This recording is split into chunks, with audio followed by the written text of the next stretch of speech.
तो आइए शुरू करते हैं उपन्यास गोदान खंड 12। रात को गोबर झुनिया के साथ चला तो ऐसा कांप रहा था जैसे उसकी नाक कटी हुई हो। झुनिया को देखते ही सारे गांव में कोहराम मच जाएगा। लोग चारों ओर से कैसी हाय हाय मचाएंगे, धनिया कितनी गालियां देगी, यह सोच सोचकर उसके पांव पीछे रह जाते थे। होरी का तो उसे भय न था, वह केवल एक बार धाड़ेंगे फिर शांत हो जाएंगे। डर था धनिया का, जहर खाने लगेगी, घर में आग लगाने लगेगी। नहीं, इस वक्त वह झुनिया के साथ घर नहीं जा सकता।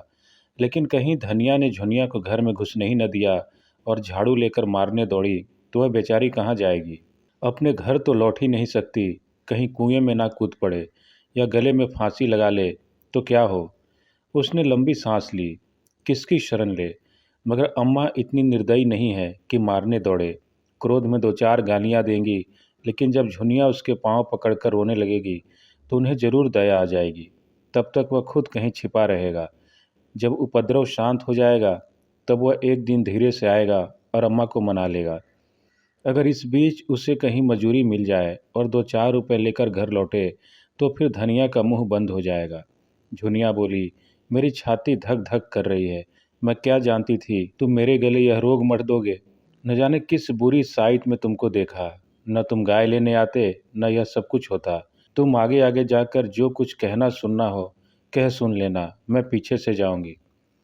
गोबर ने कहा, नहीं नहीं, पहले तुम जाना और कहना मैं बाजार से सौदा बेचकर घर जा रही थी, रात हो गई है, अब कैसे जाऊं। तब तक मैं यहाँ आ जाऊंगा। झुनिया ने चिंतित मन से कहा, तुम्हारी अम्मा बड़ी गुस्सैल है, मेरा तो जी कांपता है, कहीं मुझे मारने लगे तो क्या करूंगी। गोबर ने धीरज दिलाया, अम्मा की आदत ऐसा नहीं, हम लोगों तक को तो कभी एक तमाचा भी नहीं मारा, तुम्हें क्या मारेंगी। उनको जो कुछ कहना होगा मुझे कहेंगी, तुमसे तो बोलेंगे भी नहीं। गांव समीप आ गया। गोबर ने ठिठक कर कहा, अब तुम जाओ। झुनिया ने अनुरोध किया, तुम भी देर न करना। नहीं नहीं, क्षण भर में आता हूँ, तू चल तो। मेरा जी न जाने कैसा हो रहा है, तुम्हारे ऊपर क्रोध आता है। तुम इतना डरती क्यों हो, मैं तो आ ही रहा हूँ। इससे तो कहीं अच्छा था कि किसी दूसरी जगह भाग चलते। जब अपना घर है तो क्यों कहीं भागें। तुम नाहक ही डर रही हो। जल्दी से आओगे ना। हाँ हाँ, अभी आता हूँ। मुझसे दगा तो नहीं कर रहे हो। मुझे घर भेजकर आप कहीं चलते बनो। इतना नीच नहीं हूँ झुना, जब तेरी बाह पकड़ी है तो मरते दम तक निभाऊंगा। झुनिया घर की ओर चली। गोबर एक क्षण दुविधा में पड़ा खड़ा रहा, फिर एकाएक सिर पर मंडराने वाली धिक्कार की कल्पना भयंकर रूप धारण करके उसके सामने आ खड़ी हो गई।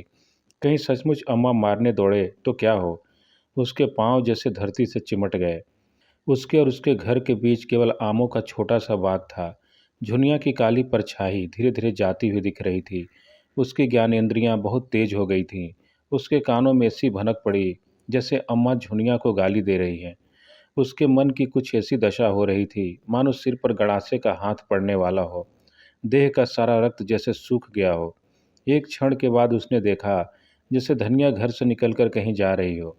दादा के पास जाती होगी, शायद दादा खा पीकर मटर अगोरने चले गए हैं। वह मटर के खेत की ओर चला। जौ गेहूं के खेतों को रौंदता हुआ वह इस तरफ भागा जा रहा था मानो पीछे दौड़ आ रही है। वह है दादा की मड़ैया।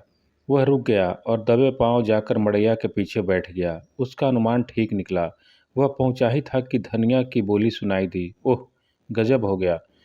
अम्मा इतनी कठोर हैं, एक अनाथ लड़की पर इन्हें तनिक भी दया नहीं आती। और जो मैं भी सामने जाकर फटकार दूं कि तुमको झुनिया से बोलने का कोई मजाल नहीं है तो सारी सेखी निकल जाए। अच्छा, दादा भी बिगड़ रहे हैं। केले के लिए आज ठिकरा भी तेज हो गया। मैं जरा अदब करता हूँ, उसी का फल है। यह तो दादा भी वहीं जा रहे हैं। अगर झुनिया को इन्होंने मारा पीटा तो मुझसे न सहा जाएगा। भगवान, अब तुम्हारा ही भरोसा है। मैं न जानता था कि इस विपत में जान फंसेगी।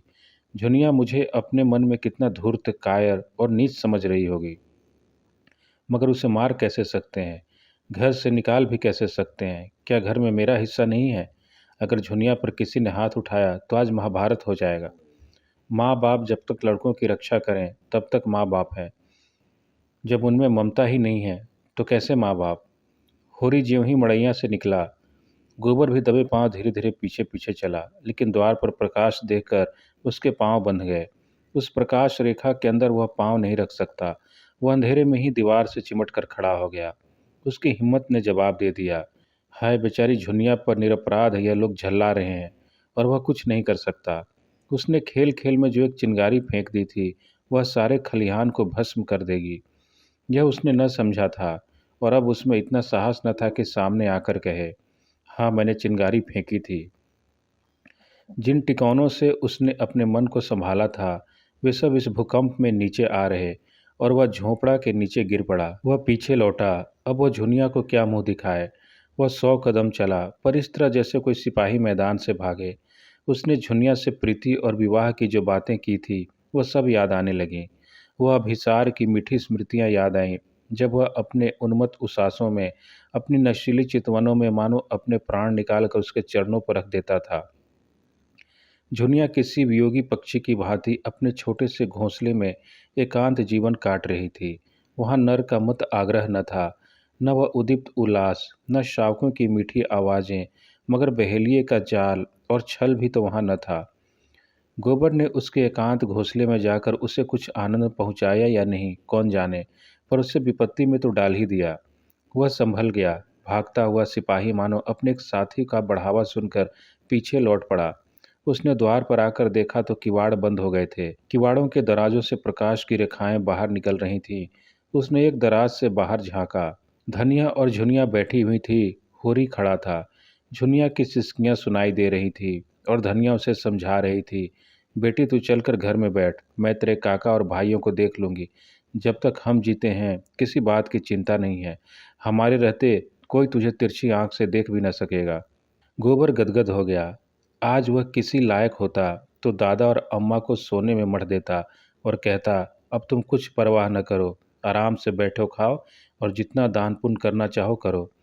झुनिया के प्रति अब उसे कोई शंका नहीं है। वह उसे जो आश्रय देना चाहता था वह मिल गया। झुनिया उसे दगाबाज समझती है तो समझे। वह तो अब तभी घर आएगा जब वह पैसे के बल से सारे गांव का मुंह बंद कर सके और दादा और अम्मा उसे कुल का कलंक न समझकर कुल का तिलक समझें। मन पर जितना ही गहरा आघात होता है, उसकी प्रतिक्रिया भी उतनी ही गहरी होती है। इस अपकृति और कलंक ने गोबर के अंतःस्थल को मत कर वह रत्न निकाल लिया जो अभी तक छिपा पड़ा था। आज पहली बार उसे अपने दायित्व का ज्ञान हुआ और उसके साथ ही संकल्प भी। अब तक वह कम से कम काम करता और ज़्यादा से ज़्यादा खाना अपना हक समझता था। उसके मन में कभी यह विचार ही नहीं उठा था कि घरवालों के साथ उसका भी कुछ कर्तव्य है। आज माता पिता की उदात क्षमा ने जैसे उसके हृदय में प्रकाश डाल दिया। जब धनिया और झुनिया भीतर चली गईं, तो वह होरी की उसी मड़ैया में जा बैठा और भविष्य के मंसूबे बांधने लगा। शहर के बैलदारों को 5-6 आने रोज मिलते हैं, यह उसने सुन रखा था। अगर उसे 6 आने रोज मिलें और वह एक आने में गुजर कर ले, तो 5 आने रोज बच जाएं। महीने में 10 रुपए होते हैं और साल भर में 125। वह 125 की थैली लेकर घर आए तो किसकी मजाल है जो उसके सामने मुंह खोल सके। यही दाता दीन और यही पटेश्वरी आकर उसकी हाँ में हाँ मिलाएंगे और झुनिया तुम्हारे गर्भ के फूल जाए। 2-4 साल वो इसी तरह कमाता रहे तो घर का सारा दलिद्दर मिट जाए। अभी तो सारे घर की कमाई भी 125 नहीं होती। अब वह अकेला 125 कमाएगा। यही तो लोग कहेंगे कि मजदूरी करता है। कहने दो, मजदूरी करना कोई पाप तो नहीं है। और सदा 6 आने ही थोड़े मिलेंगे। जैसे जैसे वह काम में होशियार होगा, मजूरी भी तो बढ़ेगी। तब वह दादा से कहेगा, अब तुम घर बैठकर भगवान का भजन करो। इस खेती में जान खपाने के सिवा और क्या है। सबसे पहले वह पछाई गाय लाएगा जो 4-5 सेर दूध देगी और दादा से कहेगा, तुम गौ माता की सेवा करो, इससे तुम्हारा लोक भी बनेगा परलोक भी। और क्या ये आने में उसका गुजर आराम से ना होगा। घर द्वार लेकर क्या करना है। किसी के ओसार में पड़ा रहेगा। सैकड़ों मंदिर हैं, धर्मशाले हैं, और फिर जिसकी वो मजूरी करेगा, क्या वह उसे रहने के लिए जगह न देगा। आटा रुपए का 10 सेर आता है। एक आने में 2.5 पाव हुआ। एक आने का तो वह आटा ही खा जाएगा। लकड़ी, दाल, नमक, साग, यह सब कहाँ से आएगा। दोनों जून के लिए सेर भर तो आटा ही चाहिए। ओह, खाने की तो कुछ न पूछो। मुट्ठी भर चने में भी काम चल सकता है। हलवा और पूरी खाकर भी काम चल सकता है। जैसी कमाई हो, वह आध सेर आटा खाकर दिन भर मज़े से काम कर सकता है। इधर उधर से उपले चुन लिए, लकड़ी का काम चल गया। कभी 1 पैसे की दाल ले ली, कभी आलू, आलू भूनकर भुर्ता बना लिया। यहाँ दिन काटना है कि चैन करना है। पत्तल पर आटा गूथा, उपलों पर बाटियां सेकी, आलू भूनकर भुर्ता बनाया और मज़े से खाकर सो रहे। घर ही पर कौन दोनों जून की रोटी मिलती है, एक जून चबेना ही मिलता है। वहाँ भी एक जून चबेना पर काटेंगे। उसे शंका हुई, अगर कभी मजूरी न मिली तो वह क्या करेगा। मगर मजूरी क्यों न मिलेगी। जब वह जी तोड़कर काम करेगा तो 100 आदमी उसे बुलाएंगे। काम सबको प्यारा होता है, चाम नहीं प्यारा होता। यहाँ भी तो सूखा पड़ता है, पाला गिरता है, ऊख में दीमक लगते हैं, जौ में गिरुई लगती है, सरसों में लाही लग जाती है। उसे रात को कोई काम मिल जाएगा तो उसे भी न छोड़ेगा। दिन भर मजूरी की, रात कहीं चौकीदारी कर लेगा। 2 आने भी रात के काम में मिल जाएं तो चांदी है।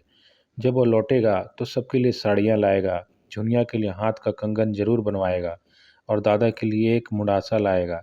इन्हीं मनमोदकों का स्वाद लेता हुआ वह सो गया, लेकिन ठंड में नींद कहाँ। किसी तरह रात काटी और तड़के उठकर लखनऊ की सड़क पकड़ ली। 20 कोस ही तो है, सांझ तक पहुंच जाएगा। गांव का कौन आदमी वहां आता जाता है, और वो अपना ठिकाना नहीं लिखेगा। नहीं, दादा दूसरे दिन ही सिर पर सवार हो जाएंगे। उसे कुछ पछतावा था तो सिर्फ यही कि झुनिया से क्यों न साफ साफ कह दिया, अभी तू घर जा, मैं थोड़े दिनों में कुछ कमा दहा कर लौटूंगा। लेकिन तब वह घर जाती ही क्यों, कहती मैं भी तुम्हारे साथ लौटूंगी। उसे वह कहाँ कहाँ बांधे फिरता। दिन चढ़ने लगा, रात को कुछ न खाया था, भूख मालूम होने लगी, पांव लड़खड़ाने लगे। कहीं बैठकर दम लेने की इच्छा होती थी। बिना कुछ पेट में डाले वह अब नहीं चल सकता। लेकिन पास एक पैसा भी नहीं है। सड़क के किनारे झुंड बेरियों के झाड़ थे। उसने थोड़े से बेर तोड़ लिए और उधर को बहलाता हुआ चला। एक गांव में गुड़ पकने की सुगंध आई, अब मन न माना। कोल्हाड़ में जाकर लोटा डोर मांगा और पानी भर चुल्लू से पीने बैठा कि एक किसान ने कहा, अरे भाई, क्या निराला ही पानी पिएगा, थोड़ा सा मीठा खा लो। अब की और चला लें कोल्हू और बना लें खांड, अगले साल तक मील तैयार हो जाएगी। सारी उक खड़ी बिक जाएगी। गुड़ और खांड के भाव चीनी मिलेगी तो हमारा गुड़ कौन लेगा। उसने कटोरे में गुड़ की कई पिंडियां लाकर दी। गोबर ने गुड़ खाया, पानी पिया। तम्बाकू तो पीते होगे, गोबर ने बहाना किया। अभी चिल्लम नहीं पीता। बुढ़े ने प्रसन्न होकर कहा, बड़ा अच्छा करते हो भैया, बुरा रोग है, एक बेर पकड़ ले तो जिंदगी भर नहीं छोड़ता। इंजन को कोयला पानी भी मिल गया। चाल तेज हुई। जाड़े के दिन न जाने कब दोपहर हो गया। एक जगह देखा, एक युवती एक वृक्ष के नीचे पति से सत्याग्रह किए बैठी थी। पति सामने खड़ा उसे मना रहा था। 2 4 राहगीर तमाशा देखने खड़े हो गए थे। गोबर भी खड़ा हो गया। मान लीला से रोचक और कौन जीवन नाटक होगा। युवती ने पति की ओर घुर कर कहा, मैं न जाऊंगी, न जाऊंगी, न जाऊंगी।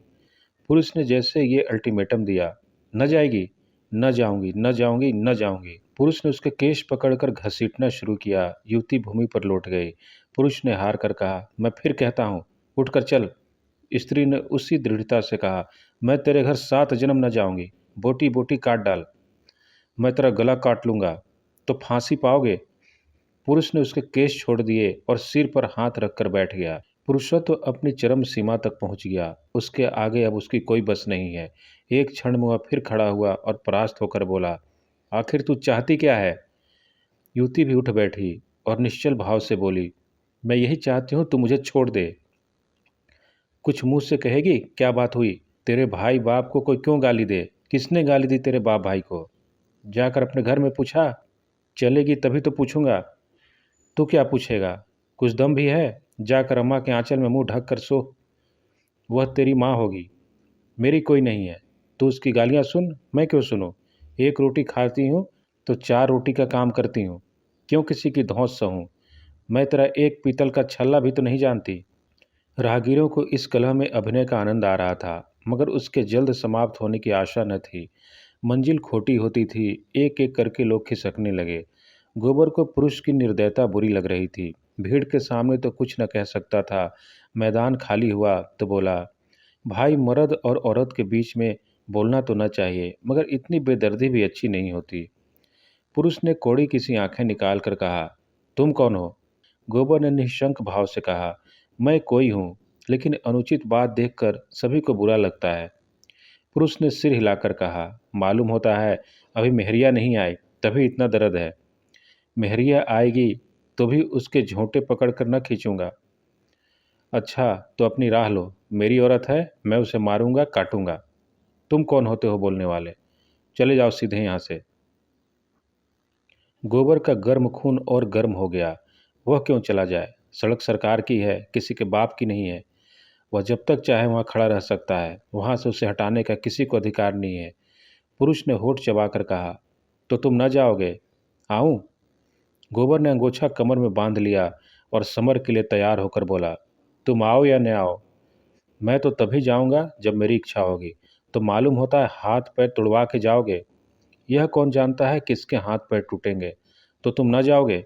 ना। पुरुष मुट्ठी बांधकर गोबर की ओर झपटा। उसी क्षण युवती ने उसकी धोती पकड़ ली और उसे अपनी ओर खींचती हुई गोबर से बोली, तुम क्यों लड़ाई करने पर उतारी हो रहे हो जी? अपनी राह क्यों नहीं जाते? यहाँ कोई तमाशा है? हमारा आपस का झगड़ा है। कभी वह मुझे मारता है, कभी मैं उसे डांटती हूँ। तुमसे मतलब? गोबर यह धिक्कार पाकर चलता बना। दिल ने कहा, यह औरत मार खाने ही लायक है। गोबर आगे निकल गया तो युवती ने पति को डांटा, तुम सबसे लड़ने क्यों लगते हो? उसने कौन सी बुरी बात कही थी कि तुम्हें चोट लग गई? बुरा काम करोगे तो दुनिया बुरा ही कहेगी, मगर है किसी भले घर का और अपनी बिरादरी का ही जान पड़ता है। क्यों उसे अपनी बहन के लिए नहीं ठीक कर लेते? पति ने संदेह के स्वर में कहा, क्या अब तक कमारा बैठा होगा? तो पूछ ही क्यों न लो। पुरुष ने 10 कदम दौड़कर गोबर को आवाज दी और हाथ से ठहर जाने का इशारा किया।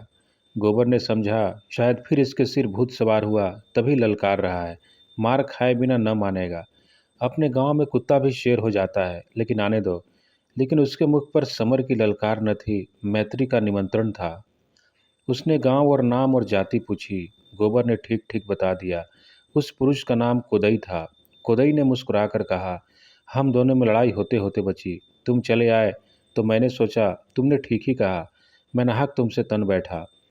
कुछ खेती बाड़ी घर में होती है ना? गोबर ने बताया। उसके मौसी 5 बीघे खेत हैं और एक हल की खेती होती है। मैंने तुम्हें जो भला बुरा कहा है उसकी माफ़ी दे दो भाई। क्रोध में आदमी अंधा हो जाता है। औरत गुण सहूर में लक्ष्मी है। मुद्दा कभी कभी न जाने कौन सा भूत उस पर सवार हो जाता है। अब तुम ही बताओ, माता पर मेरा क्या बस है? जन्म तो उन्हीं ने दिया है, पाला पोसा तो उन्होंने ही है। जब कोई बात होगी तो मैं जो कहूँगा लुगाई से ही कहूँगा। तुम ही सोचो, मैं कुपत तो नहीं कह रहा हूँ। हाँ, मुझे उसका बाल पकड़कर घसीटना न था, लेकिन औरत जात बिना कुछ ताड़ना दिए काबू में भी तो नहीं रहती। चाहती है माँ से अलग हो जाऊं। तुम ही सोचो, कैसे अलग हो जाऊं और किससे अलग हो जाऊं? अपनी माँ से, जिसने जन्म दिया। यह मुझसे न होगा, औरत रहे या जाए। गोबर को भी अपनी राय बदलनी पड़ी। बोला, माता का आदर करना तो सबका धर्म ही है भाई। माता से कौन उरीन हो सकता है? खुदई ने उसे अपने घर चलने का न्योता दिया। आज वह किसी तरह लखनऊ नहीं पहुंच सकता। कोस 2 कोस जाते जाते सांझ हो जाएगी। रात को कहीं न कहीं टिकना ही पड़ेगा। गोबर ने विनोद किया, लुगाई मान गई? न मानेगी तो क्या करेगी? मुझे तो उसे ऐसी फटकार बताई कि मैं लजा गया। वह खुद ही पछता रही है। चलो जरा माता जी को समझा देना। मुझसे तो कुछ कहते नहीं बनता। उन्हें भी सोचना चाहिए कि बहू को बाप भाई की गाली क्यों देती है। हमारी ही बहन है, 4 दिन में उसकी सगाई हो जाएगी। हमारी सास हमें गालियां देगी तो उससे सुना जाएगा? सब दोष लुगाई ही का नहीं है, माता का भी दोष है। जब हर बात में वो अपनी बेटी का पक्ष करेंगी तो हमें बुरा लगेगा ही। इसमें इतनी बात अच्छी है कि घर में रूठ कर चली जाए, पर गाली का जवाब गाली से नहीं देती। गोबर को रात के लिए कोई ठिकाना चाहिए था ही। खुदाई के साथ हो लिया। फिर दोनों उसी जगह आए जहाँ युवती बैठी हुई थी। अब वह गृहिणी बन गई थी। जरा सा घूंघट निकाल लिया था और लजाने लगी थी। खुदाई ने मुस्कुराकर कहा, यह तो आते ही न थे। कहते थे ऐसी डांट सुनने के बाद उनके घर कैसे जाएं।